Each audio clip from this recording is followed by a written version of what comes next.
Olá, seja bem-vindo, bem-vinda.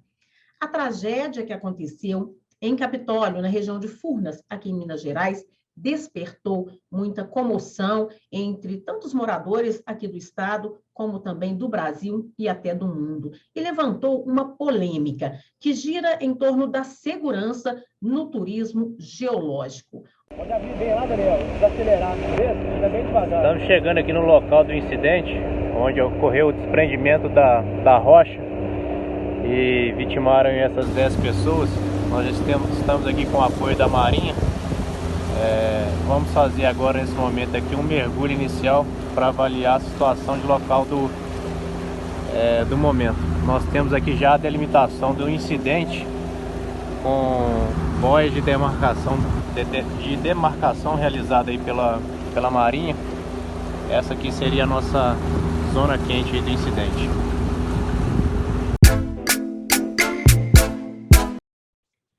A pergunta que não quer calar: o acidente que aconteceu em Capitólio, matando 10 pessoas, poderia ter sido previsto pelo risco geológico, pela estrutura das rochas?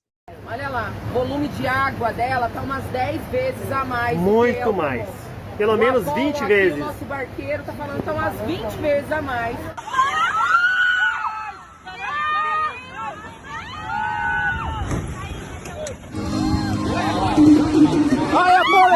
Ai, meu Deus! O flagrante foi feito por pessoas que estavam em outro barco. Não pegou ninguém! Meu Deus! Meu Deus do céu! Não pegou ninguém! Meu Deus!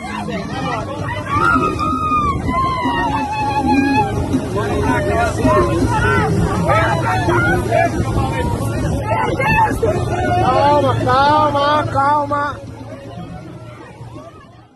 Foi uma fatalidade ou medidas poderiam ter sido tomadas antes que a tragédia acontecesse? Essa pergunta está na mente de muitas pessoas hoje, tanto pessoas que entendem da área, como pessoas leigas como eu. Por isso, eu recebo hoje Antônio Pedrosa, ele que é geólogo, professor titular da UFMG, que tem vários artigos publicados nesta área, artigos científicos, e que também já participou de um mapeamento geológico aqui em Minas, feito pela Codemig, anos atrás.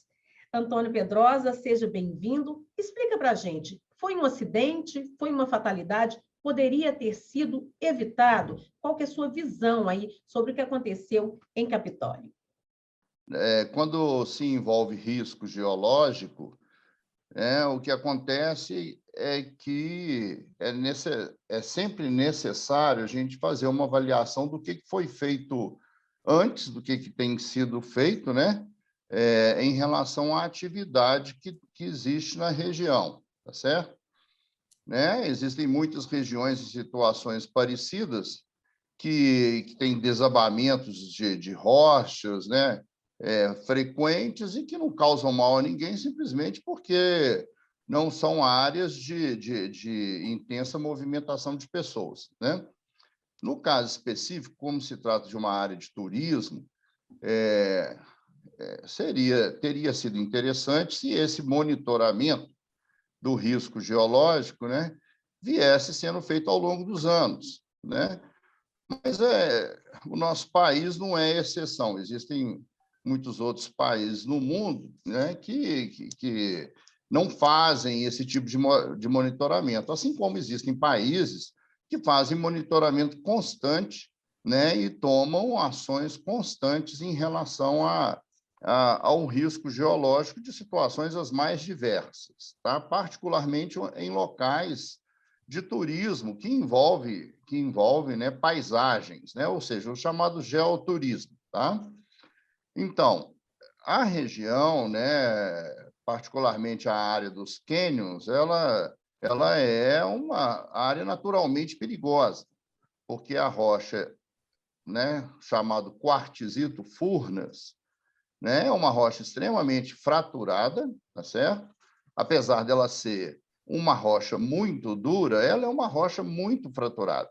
E essas fraturas permitem a entrada de água. né? Não só a entrada de água, mas a entrada também de lama que vem trazida do solo para dentro das fraturas. Dentro dessas fraturas começam a crescer raízes, começam a crescer formas de vida, né? Pequenas ali, de tal forma que as fraturas vão se abrindo com o tempo. Isso é um fenômeno lento. Então, a gente vê, né, pelo registro de fotos que está disponível na internet, locais, né, que nitidamente têm risco. Tem aquela foto de 10 anos atrás, né, tirada lá pelo médico, tá certo? Que eu não vou afirmar que é do lugar onde ocorreu, né, a tragédia. Tem fotos tiradas por pessoas que conhecem o fenômeno, né, que chegaram pela internet, que visitaram lá o ano passado. Tem fotos tiradas por muita gente que estão circulando aí na internet que mostram que aquelas escarpas são muito fraturadas e que tem blocos grandes de rocha que podem cair a qualquer momento, né? No caso específico, a gente está numa situação de muita chuva, tá certo? Então, nessas situações, é recomendável, né? Primeiro, que se a atividade for permitida, que não se possa chegar tão perto, né, dos penhascos lá, das escarpas. Eu não sei a distância que aqueles barcos estavam. De qualquer forma, o tamanho do bloco de rocha que desabou, né, é muito grande, né? E esse desabamento causa ondas grandes. Então, infelizmente, aconteceu uma tragédia grave, né? A sua pergunta, poderia ser evitada ou não? Tudo isso iria depender do que se faz na região de segurança, em termos de segurança. Eu não conheço, né, os protocolos de segurança das prefeituras e nem o protocolo de segurança dos órgãos responsáveis por isso, né? Eu conheço a parte técnica, né, e realmente, né, posso dizer que é um lugar perigoso, continua sendo perigoso, né, e que poderá ser menos perigoso, né, caso haja um monitoramento. E esse monitoramento, né, para que ele vai servir? Ele vai servir principalmente para que se possa identificar os locais onde pode haver, né, o desmoronamento de blocos grandes de rocha, né? Esse tipo de situação ocorre permanentemente, né? A escarpa, né, ou falésia, tá certo? Ela é fruto disso, ela é fruto da erosão, ela está ali porque houve uma erosão, porque está havendo erosão. É essa erosão que esculpe aquela forma de relevo que se chama escarpa, né? Que se chama falésia, tá certo? Então, essa forma de relevo ela vai continuar existindo se a erosão continuar existindo ali. E a erosão é o quê? É justamente, né, o processo de enfraquecimento da rocha através das fraturas e da queda dos blocos. Esses blocos podem ser pequenas pedrinhas, como podem ser blocos gigantescos, como o que caiu lá na região. Agora, Pedrosa, o governo de Minas, em entrevista coletiva, classificou o que aconteceu como uma fatalidade. Você concorda com isso? Tinha que acontecer e pronto? Não tem jeito de dizer outra coisa, né? Agora, as fatalidades, elas ocorrem em muitas situações, né? Há situações em que medidas de segurança, mesmo tomadas, né, podem não prevenir a fatalidade, e há situações em que medidas de segurança podem prevenir a fatalidade, tá certo? Então, é o que eu já falei em outras situações. O risco geológico a gente prevê, mas a gente não pode dizer nem o dia, nem a hora que ele vai ocorrer, muito menos o momento exato. Ô Pedrosa, quer dizer que se houvesse um monitoramento sistêmico daquela área, o acidente poderia ter acontecido, mas a tragédia ter sido evitada. É isso que você está dizendo? Com certeza, né? Assim, infelizmente, né, a lição foi aprendida a um custo muito alto, né? mas medidas de segurança precisam ser tomadas e medidas de minimização do risco, tá certo? Como que isso poderia acontecer? Né? Identificando os locais de maior risco e tomando medidas de engenharia, por exemplo, né, causando o desmoronamento das partes que já estão fragilizadas, que já estão para cair, porque ninguém sabe o dia que vai cair, muito menos a hora, muito menos o segundo, né? Então, estas medidas, né, vários países do mundo fazem isso, né? Está circulando aí um vídeo muito interessante pela internet, né, de como que a Noruega trata as escarpas dela, porque ela tem muito, lá tem os fiordes, né, os canyons e tal. Então, eles têm medidas relativamente baratas de derrubar esses blocos, né, antes que eles caiam em cima de veículos, de pessoas, né? Então, assim,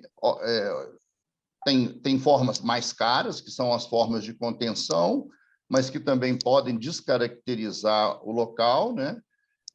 Porque as obras de contenção, como a gente vê aí nas nossas estradas, por exemplo, nas próprias ruas de Belo Horizonte, aqui na região da Serra do Sion, né? A gente vê que as obras de contenção elas cobrem, né, o maciço, né? Então, você não vai colocar uma obra de contenção que vai simplesmente chegar lá e cobrir com cimento uma coisa que as pessoas vão para ver, né? Então, é melhor localizar né? Localizar onde está realmente perigoso, onde está choco, né, gente, na geologia, no mundo da mineração, né? No mundo da engenharia, chama esses daí os lugares onde a rocha está choca, né? E julgar o choco no chão. Antônio Pedrosa, ele é uma autoridade no assunto e ele nos ajuda a entender o que houve com essas rochas. Antônio Pedrosa, é comum que essas rochas elas caiam? É comum que haja esse tipo de queda que a gente vê aí? Ou isso foi provocado pelo volume de água, volume de chuva que a região tem recebido? Quando você tem chuvas intensas, já por semanas, né, causando grande infiltração de águas superficiais e, ao mesmo tempo, você tem, devido a essas chuvas intensas, né, o levantamento do lençol de água subterrânea, todo aquele maciço, né, aquelas rochas fraturadas, toda aquela escarpa fica muito encharcada de água, porque tem muitos caminhos para a água entrar. E o que acontece? Quanto mais água você coloca num lugar desse, nessas fraturas, mais efeito de diminuição do atrito da rocha com a escarpa vai acontecer, ou seja, vai ser mais ou menos o efeito da gente escorregando num piso molhado. Dependendo da inclinação do bloco de rocha, né, ele vai, digamos, escorregar de uma forma mais amena, né? Menos rápida, vamos falar assim. Naquele caso específico, a inclinação do bloco de rocha era negativa. O que a gente chama isso? Né? A inclinação negativa é quando está caindo para dentro do lago, naquele caso, tá certo? Né? Infelizmente, aquela fratura, né, que estava aberta, já era uma rachadura muito exposta, né? Aquela fratura, ela tinha uma inclinação negativa, ou seja, a inclinação dela fez com que a rocha caísse para dentro do lago.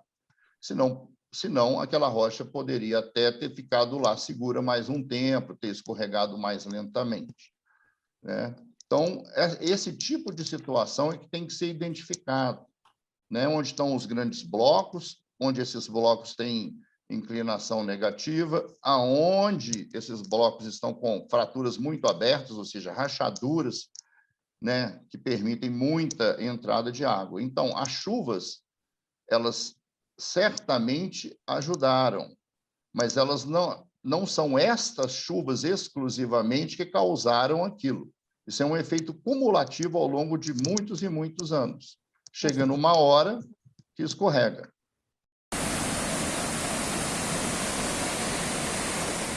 A queda da rocha, ela poderia ter sido provocada, e isso certamente evitaria a tragédia. Eu tenho lido que o Brasil não tem planejamento. Bom, as autoridades que falam isso são as próprias autoridades que não fazem o planejamento, né? Então, o nosso Estado, né? Nosso Estado tinha um programa de mapeamento geológico realizado tanto por órgão estadual como a CODENGE, né? O sistema CODENGE, CODEMIG. Isso foi realmente paralisado nos últimos anos, né? Quer dizer, um Estado que ganha um royalty da mineração, como o Estado de Minas Gerais ganha, deveria retornar para a natureza, tá certo? Uma quantidade significativa de verbas para o planejamento, para estudos de planejamento que envolvem o geoturismo, já que Minas Gerais é extremamente rico em possibilidades de geoturismo, né? Isso acontece a nível nacional também, né? São governos que se sucedem, eu não estou colocando culpa nesse ou naquele governo, mas são governos que se sucedem, um faz um pouquinho, o outro não faz nada, aí vem um outro, faz mais um pouco, e fica tudo muito fragmentado, segmentado, e a memória acaba sendo perdida, né? Então, assim, Minas Gerais tem a faca e o queijo na mão, né? Tem um levantamento geológico excelente, Minas Gerais é um estado que se conhece pela quantidade de possibilidades geológicas boas que tem e também pelos danos que essas possibilidades geológicas podem causar. Então, Minas Gerais devia olhar para a sua própria vocação secular, né, e realmente se planejar melhor a longo prazo e não interromper programas que são programas bem-sucedidos e que, dependendo do governo, param, aí vai, passa anos, volta, né? Quer dizer, falta planejamento? Falta sim, mas são as próprias autoridades que não dão continuidade aos programas. Pedrosa, você falou aí o nome do tipo de rocha, quartzito, né? O que é essa rocha? Quais são as características dela? Essa rocha é muito comum em Minas Gerais, né? Ali naquele lugar, naquela região específica, e naquele lugar específico, ele tem um nome local, que é o quartzito Furnas, né? Mas a Serra do Espinhaço tem muito quartzito, né? As nossas serras aqui do quadrilátero ferrífero também tem muito quartzito, né? Como na Serra da Moeda, por exemplo. Então, assim, Minas Gerais tem muitos lugares que tem quartzito. O quartzito, em alguns lugares, ele tem usos econômicos, né? Por exemplo, a pedra chamada Pedra São Tomé é um tipo de quartzito. Lá na própria região de Furnas, né, ex-alunos meus que trabalharam lá em pedreiras de exploração de rocha para revestimento, trabalharam com essa rocha. E eles sempre comentaram que sempre viram blocos caindo facilmente, né? Então, aquilo que eu te falei, é um fenômeno natural que não pode ser esquecido e que, com muita facilidade, né, ao longo dos anos, essas regiões perigosas podem muito bem ser delimitadas. E diante desse tipo de rocha, esse tipo de solo aí, como é que fica a nossa área, a nossa grande área de mineração aqui em Minas? Porque está todo mundo preocupado com esse volume de chuvas e com as barragens, né? Principalmente as barragens aqui da região metropolitana, de Ouro Preto, vários pontos que a gente sabe que tem aí um risco por ser aquela barragem que usa água ainda, né? Então, como é que fica esse risco? Aí é uma questão sempre uma questão da segurança do empreendimento, né? A história é longa, a gente já conheceu problemas gravíssimos recentemente, há uma preocupação generalizada, claro, né? Essas chuvas, elas são chuvas que estão vindo muito rapidamente em volume muito alto. Mas eu quero crer que as empresas responsáveis, né, pela grande produção mineral de Minas Gerais também têm o interesse em não paralisar as suas atividades e certamente não têm interesse em causar danos. Eu sempre afirmo que o ser humano está na natureza e é dela que ele tem que viver. Os minérios, eles não estão aí para ser guardados, eles estão aí para ser extraídos. A humanidade cresce em número de pessoas e em demandas, né? Até mesmo para a nossa qualidade de vida. Em tudo que a gente toca tem algum tipo de material natural, tá certo? Então, a atividade econômica que produz todos esses bens a partir dos bens naturais, né, ela certamente não pode ser interrompida, né, porque isso significa a interrupção do nosso próprio meio de vida. Então, o que é importantíssimo é que a gente consiga conviver, né, bem com a natureza, fazendo atividades que são sustentáveis. Se tem que tirar o minério, tem que tirar o minério. O Brasil é avançadíssimo em conhecimento geológico e em conhecimento de engenharia e de segurança, né, dos empreendimentos. É só colocar na prática. Eu agradeço muito ao senhor, professor Antônio Pedrosa, uma autoridade no assunto, como eu disse aqui no início, que conversou com a gente e nos esclareceu. E vamos torcer para que não hajam mais acidentes como estes. As autoridades falam aí sobre medidas de segurança, reabertura da área apenas depois que for estudado uma forma segura de turismo, que isso seja feito em todas as regiões do estado de Minas, que podem oferecer riscos às pessoas, seja aí pela situação de altura, de rocha, de água, como a gente tem visto, infelizmente, acontecerem tragédias, sobretudo nesse período em que as chuvas castigam o estado. Mas a gente precisa de chuva, a gente precisa de água, então a gente precisa aprender a conviver de uma forma sustentável com a natureza. Obrigada pela companhia. Este foi mais um Fato em Foco. Olha, me acompanha pelas redes sociais. Eu estou no Instagram, no Etel Corrêa Jornalista, estou no Twitter, Etel_Corrêa, estou na TV Alterosa todos os dias, trazendo a cobertura dos fatos importantes para você dentro do Alterosa Alerta e do Jornal da Alterosa. E eu conto com você. Até mais.